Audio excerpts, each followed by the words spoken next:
23 আচ্ছা 23 এর পর আমরা দেখতে পাবো যে ভারতবর্ষে কিরকম শাসন ব্যবস্থা হবে, ভারতবর্ষে কিরকম শাসন ব্যবস্থা হবে এবং কিভাবে চলবে, এরকম নানা ঘটনা নিয়ে আমরা দেখতে পাচ্ছি সাইমন কমিশন আসছে। ঠিক আছে, সাইমন কমিশনে যখন আসছে সেটা সময়কালটা 1987 এবং রিপোর্ট পেশ করছে কিন্তু 1988।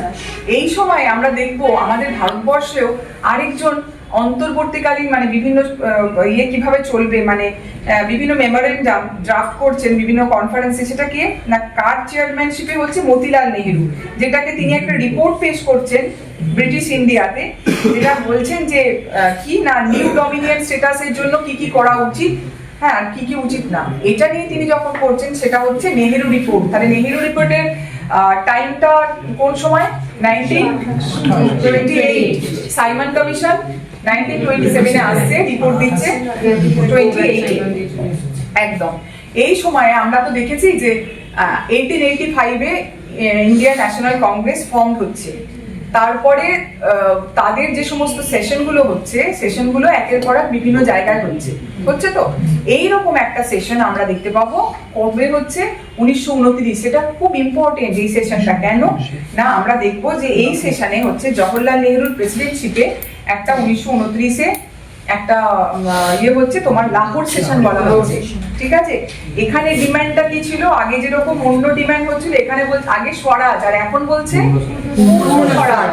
কি হচ্ছে না এই সময়ে 1929-এ 31 ডিসেম্বর এই সময়ে at the midnight Jawaharlal Nehru কি করছেন না hoisted a Indian tricolour flag, কোথায় in the bank of the river Ravi, মানে রবি নদীর তীরে হচ্ছে তিনি এটা ফ্ল্যাগটা ওয়েস্ট করছেন এবং একটা কি হচ্ছে না কমিটি ফর্ম হচ্ছে এবং এরা ডিক্লেয়ার করছে যে 26শে জানুয়ারি 1930 এখন থেকে পূর্ণ স্বরাজ দিবস হিসেবে পালন করা হবে। ঠিক আছে, এটুকু বোঝা গেল বেশ। এরপরে আমরা দেখবো গান্ধীর তাহলে আগের দুটো মুভমেন্ট, একটা খিলাফত একটা নন কর্পোরেশন, তাই তো এই দুটো আমরা দেখলাম। এরপরের যে তার স্ট্রোক ছিল সেটা ছিল সিভিল ডিসওবিডিয়েন্স মুভমেন্ট। ঠিক আছে, এখান থেকে কয়েকটা পয়েন্ট শুধুমাত্র জেনে রাখো, যেটা হচ্ছে বিগেন হচ্ছে অন দা 1930-তে 12 মার্চ শুরু হচ্ছে, এটা 1930-এর 12ই মার্চ। হ্যাঁ, এটা হচ্ছে সিভিল ডিসওবিডিয়েন্সের বাংলা কি কি অভিযান? ডান্ডি অভিযান, ডান্ডি মার্চ কা ডান্ডি অভিযান। সিভিল ডিসওবিডিয়েন্সের বাংলা কি? অসহযোগ আন্দোলন,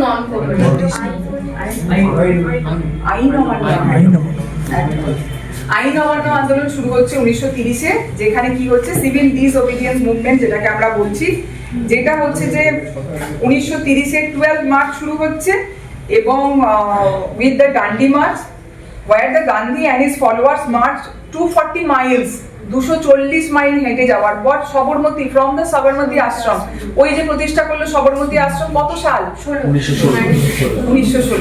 ওই যে সবরমতী আশ্রম প্রতিষ্ঠা করলো সেই সবরমতী আশ্রম থেকে এটা কি হচ্ছে ডান্ডির উদ্দেশ্যে যাচ্ছেন এবং কি কারণে, what's the reason behind this civil disobedience movement? break the sword law কে ব্রেক করার জন্য। কারণ লবণটা কেন বেছে নিলেন বলতো?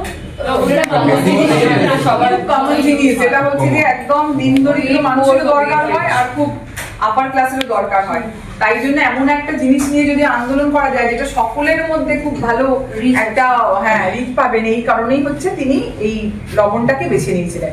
এই কারণে এটা হচ্ছে সিভিল ডিসওবিডিয়েন্স।